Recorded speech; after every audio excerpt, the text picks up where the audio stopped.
All right, YouTube, how you doing? Welcome back to the channel, and welcome to week number 4, Thursday Night Football. We got the Cardinals taking on the Seahawks. In this video, I'm going to dive into this game. I'm going to break it down. I'll give you my prediction on the side. I'll give you my prediction on the total. We'll talk about any other plays like player props, and we do have a handful of them that we like within the game as well. But as always, guys, keep an eye down on the pinned comment of this video. That'll take you to all of my final plays, so I'm actually rolling with myself.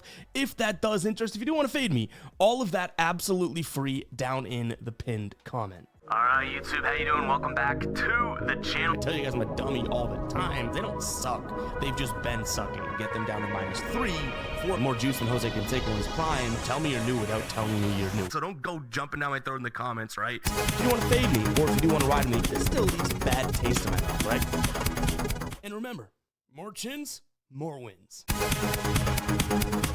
Now, in terms of how we did in week number 3, we started it off with a banger of a night in Thursday Night Football. We go 5-1.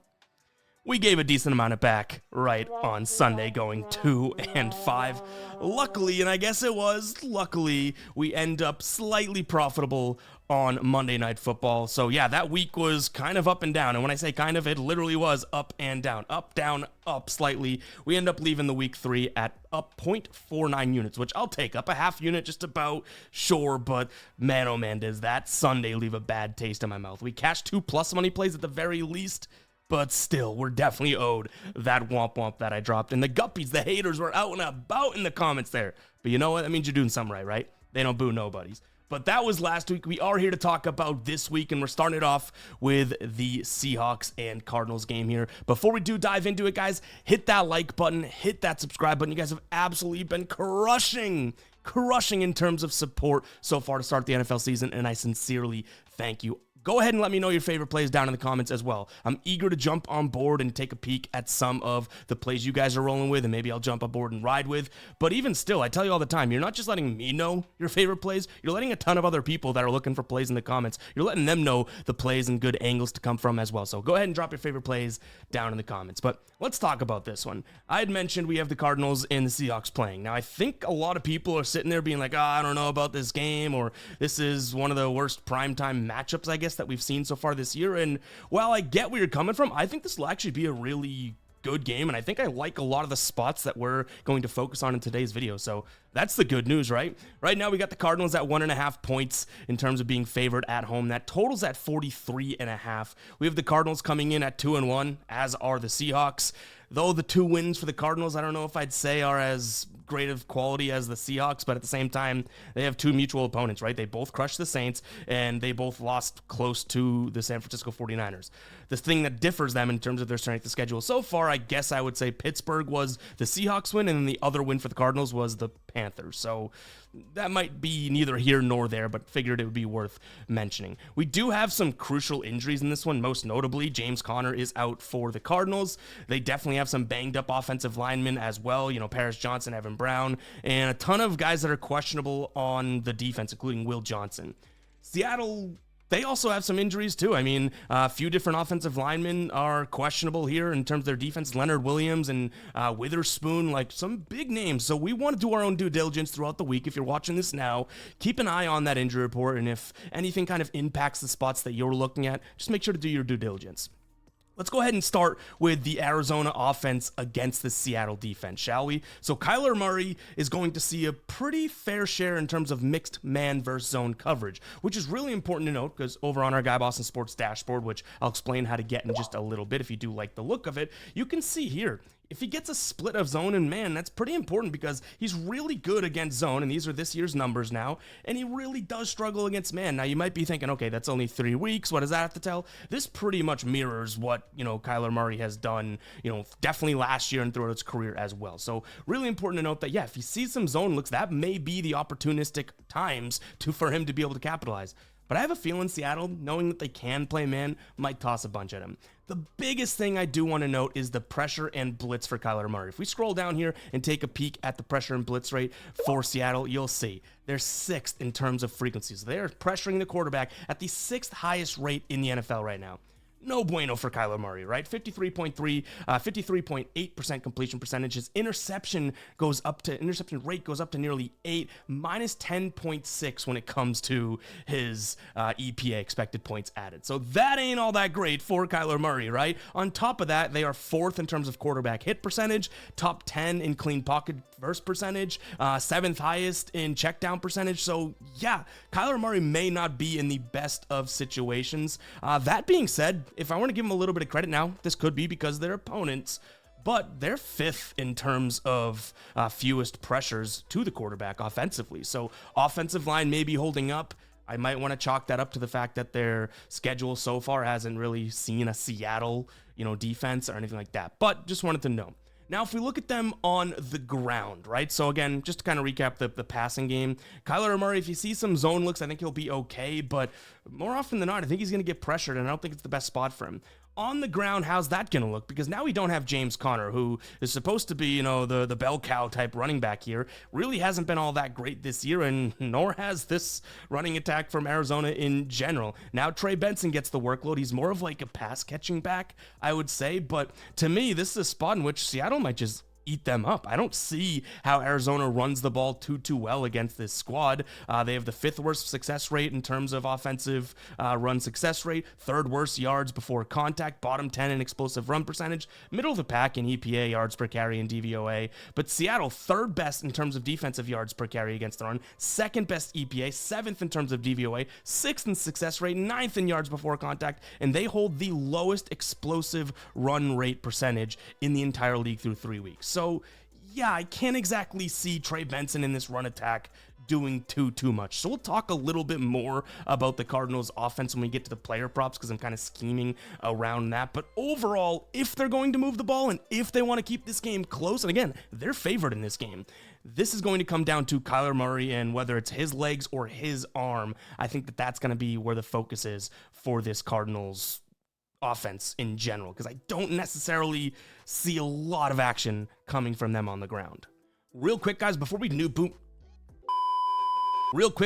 do move on with the rest of the video, I wanted to talk to you about Chalkboard. They're still offering, and I don't know how long they're going to offer it for, but they are still offering a free $20 to anyone that signs up. Yes, you do not even need to deposit. You sign up using the link down in the description as well as the pinned comment. Make sure promo code GuyBoston is plugged in and you get a free $20. Now, you're going to want to deposit because Chalkboard is, for lack of a better term, awesome, and they're hooking it up with a Kyler Murray 0.5 passing yard square, as well as a deposit match when going and depositing. But again, that $20, you don't even need the deposit. I'm just saying you probably should to get the deposit match. So go check it out, guys. They've also introduced game picks as well, so you can pick who's going to win or lose the game, the over and under. Absolutely awesome. If it is available in your state, and you can see the state map here on the right side of your screen, go ahead and check it out. That link, again, will be in the description, as well as the pinned comment.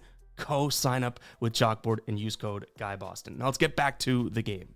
All right, now let's talk Seattle offense versus this Cardinals defense. Now, Arizona has played a ton of zone to start the season, and that's something that we should expect. They did that a year ago as well, which that's honestly a pretty damn good situation for Sam Darnold. It's night and day. Even at least Kyler Murray, you could say, oh, he throws more picks against zone, versus man, right? But through 3 weeks, every single thing that we look at here, Sam Darnold is better against zone than he is man, which is kind of the norm with quarterbacks, right? And if you take a peek, again, more zone and then no pressure or blitz from the Arizona defense, which is very good because that is where we see some of these numbers go down for Sam Darnold.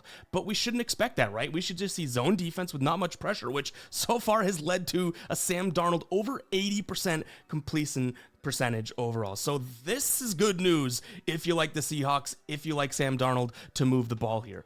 The question comes in with the running game. This has not been a very good Seattle run game to start the season, right? 4th lowest yards per carry, bottom 10 in terms of EPA, 9th worst success rate, 7th lowest yards before contact, and bottom 10 in terms of explosive runs.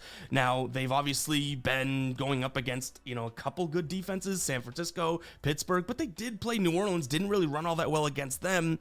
I'm not willing to sit here and be like, oh, it's the competition they've played. No, this Seattle run attack has some issues, and maybe it's due to the offensive line. Maybe it's due to them not exactly knowing if it's the Charbonnet show or the Kenneth Walker show, that type of thing. But either way, let's take a peek at Arizona's run defense, and it has been pretty good, right? I mean, right here you could see rushing yards per game, 76.3. Now they've been run on the fewest to start the season, and that makes sense, right? Winning against the Panthers, winning against the Saints. Obviously, this is going to impact that, but nonetheless, still a decent look for them. Now, when it comes to Seattle, they've rushed the ball plenty, third most in the entire league. Did you hear those numbers that I talked about in terms of where they rank in yards per carry and whatnot? The fact that they're giving a lot of volume to the run game and getting none out of it is tough to see. And this is a Arizona run defense from advanced metrics here. 10th best yards per carry, 8th in EPA, 11th in DVOA, 10th in success rate. So obviously very, very good. Now, one thing to note, I guess two things to note. This Seattle team has run a ton of man looks from the run scheme and a ton of outside zone, which differs a little bit from last year. They actually ran a ton of inside zone and man looks last year. This year it's been outside and man. Both the inside and outside zone looks Arizona this season through 3 weeks. And again, we have to keep saying I'm a broken record. It might be the teams that they've played in the competition. I get it. But both of those spots they've been pretty sound and pretty damn good against. Man looks 22nd in yards per carry, 20th in DVOA, 12th in success rate, 20th in yards before contact, and 22nd in explosive run rate. If this Seattle team has ever looked for a defense to go up against schematically to be able to get the run game going, it might be right here, right now, in the man / duo concept looks, right? So yeah, I will say everything that we've talked about, I am going to lean towards Seattle minus the points, or excuse me, Seattle plus the points, also considering them on the money line. This line doesn't make all that much sense to me, but in terms of how we've seen the line movement, it does make a little bit of sense, right? This came in at plus 2.5 for Seattle. We saw it move all the way down, and that's a big point, I guess you could say, to 1.5. We also saw a ton of money come in on Seattle money line early. That has now moved this to essentially a pick 'em when it comes to the money line. So I think we might be on the right side of that one. Again, keep an eye on the final plays to see if we roll with it. But I do like Seattle in this spot, whether it's taking the points or them on the money line. I just think that their offense should be able to move the ball a little bit better. And the biggest thing to note here, I think that they have like the crown jewel in this game, the better defense. Now, when it comes to the total, I feel like we've missed the number because this thing opened up at 46.5. Then it moved to 47.5, a couple days ago. 44.5. And I saw it at 46.5, was kind of waiting to see if people would jump to the over in a sense. They didn't. It moved all the way down to 44. Now it's at 43.5. I like the under in this spot simply because, again, I'm not like the biggest believer in the Seattle run game getting going, and nothing I talked about on the Arizona side of things would lead us to think that they're going to have this offensive success whatsoever, right? And throw in the fact that through 3 weeks here, seconds per snap, Arizona's the slowest team in the league. No huddle percentage. They're also very, very slow to, or not slow in terms of, I guess they just don't use no huddle. That's a good way of putting it. Seattle in the same boat. Pass percentage wise, yeah, this is an Arizona team that obviously I expect to pass the ball a little bit more in here, but maybe not efficiently. So the under looks good. I just feel like the boat may have sailed in terms of missing that really good line. 43.5 compared to what I was hoping at 47, but what we saw at 46 does kind of stink to some degree, right? But nonetheless, Seattle and the under is what I'm looking at here. Now, let's go ahead and dive into some player props. The tool you're going to see me be using here, here is going to be Outlier, guys. Scan that QR code on your screen right now or use the link down in the description as well as the pinned comment. You're going to get a 7-day free trial. You don't need a code or anything. The link will trigger that. So a 7-day free trial. After that 7 days, you're probably thinking, oh, well, what are they going to do? Get me with a huge bill? $19.99 per month after that. You hit some plays with Outlier, it will pay for itself. So go ahead and check out Outlier. Let's jump into it and look at some player props here. So the first one that we like is going to be Kyler Murray over his pass completions. Right now you can get this over on DK at -127. I also don't mind his pass attempts. We'll talk about that in a second. But let's take a peek at his last 10 games here. Averaging 24.1, so that would definitely do the trick. We're only looking for 21 here. In terms of against Seattle, you could see they rank bottom 5 in terms of pass attempts against. In this case, top 5 for us. And then same thing, bottom 3rd of the league for pass completion. I like the spot here because I'd already mentioned how Seattle's going to cause a lot of check down. They have plenty of, in terms of what we're going to expect from Kyler Murray, I do expect him to try and extend some plays and get some of these short yardage, little easy conversions, especially when he sees those zone looks. But from the perspective of, design plays and everything like that, if he gets pressure in his face, he's going to look for the check down receiver. He's not going to have tons of time to let Marvin Harrison develop his route and that type of thing. So I expect Kyler Murray to get some easy completions here early and often. So I don't mind the idea of his pass completions here over 20 and a half. We just need 20. I had talked about his attempts. This is something that I feel is in the same exact boat, right? I like the idea of him throwing the ball a decent amount. I think that's the only way they stay in this game. If I'm dead wrong and Trey Benson becomes, Derrick Henry overnight, then sure, we're probably going to lose this, but I just can't see it going like that. You can even see head-to-head, they played twice last year, 37 and 38 pass attempts there.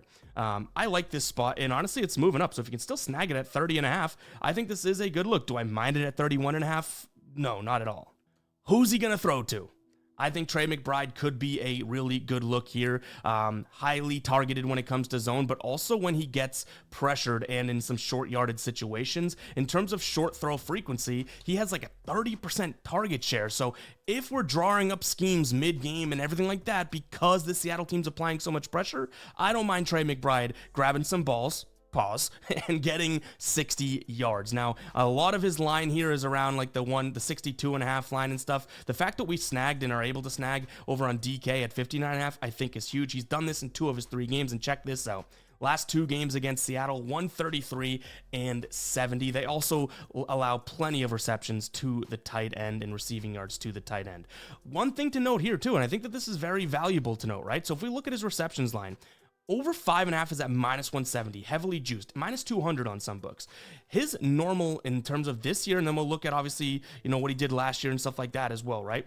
Last year let's just look at this year first. In terms of his yards per reception, he's at 10.6. So if we expect him to catch 6 balls, he's gonna hit that over 59 and a half as long as that yards per catch kind of sticks around, right? Against the Seahawks, he averaged 10.6 yards per reception as well. Last year, 10.3. So everything checks out as long as we do see 6 balls come his way. Now, that's not to say he can't rip off a big one or anything like that, but I'm just saying the math is math in here, right? So I like Trey McBride in this spot as well.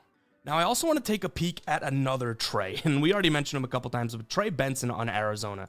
I like his receiving yards. Right now, you can still snag it at 19 and a half. You're paying a lot of juice for it, but I still do think that this is probably where I'd look. If you want to go 20 and a half for, better odds, then sure. But I expect him to be the check down sort of merchant here. Now, through 3 games, he only has hit this once. Last week, obviously, this is a spot in which, or this week, we expect him to actually play more snaps and be more involved, but innately, he's still a pass-catching back, so I like him to be able to take some off. If we look back to last year, yeah, not exactly the best, but again, let's take a peek at, his targets and whatnot. 0 targets, 1 target. This is a guy that so far this year is at least getting some targets, 10 targets over the last 2 weeks, so I like Trey Benson as well. So that's the Cardinal side of things, right? Kyler and the 2 Treys, I like them. If we move on, Sam Darnold, as well as Jackson Smith-Njigba, I'm really trying to get something between them, maybe some sort of a same-game parlay. There's a decent look over on Caesars for him to have 60 receiving yards, which obviously is heavily juiced,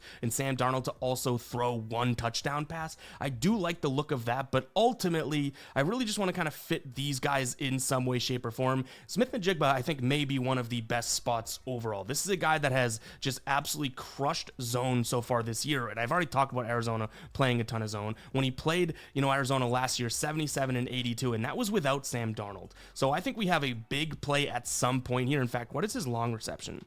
His long reception line might be something worth looking at as well. 24, that is pretty dang high, but he's had a 40, 43, and 45 all year so far. There's something to be worked out there, I will say that. So keep an eye on the final plays, guys, because as we go through those player props, I do think that we can put together some sort of a same-game parlay or something like that with sort of the scheme of the game that we're thinking about and that we like. So keep an eye on the final plays, but just to give you a little summary, I do like the Seahawks side of things. I like an under, maybe a Cardinals team total under, Kyler Murray, Trey Benson, Trey McBride, and then a Darnold and Jackson Smith in the Jigba. I do like JSN's normal line. It's at like 78.5 right now. It is really high, but if you can get him in some sort of same game parlays for 50, 60 yards, I think that might be a hammer spot. So yeah, who knows? Maybe this will be a week in which we like the scheme and the play script that we've kind of drawn up. We put together some same game parlays that obviously are alt lines to kind of fit in all the square pegs into round holes, whatever the saying is. But guys, that is going to wrap it up for today's show. Hope you guys did enjoy. If you did, you know exactly what to do. Go ahead and hit that like button, hit that subscribe button down below. Let me know your favorite plays down in the comments, and we'll catch you guys in the next one, all right? Peace out.